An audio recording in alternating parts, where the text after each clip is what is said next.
ആനിമോളെ വേണ്ട, അവന് പേടിയാ.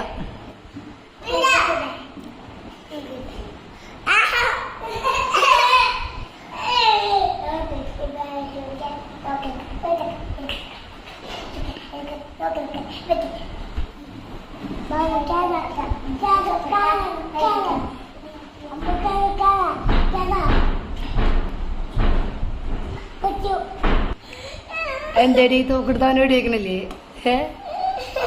എന്ത് പറ്റിയേ? പൊട്ടിനെ ചേട്ടൻ ചതിച്ചാ ചേട്ടന്റെ ദൈവം ചതിക്കുന്നത് കേട്ടിണ്ടാ? അവള് തോക്കെടുത്ത് ചോക്കട്ടിനെ വെടിവെക്കാൻ വേണ്ടി പോവായിരുന്നു. കസേരവ കുടുങ്ങിയിറക്കാനും കേറാനും വയ്യ. പെട്ടു.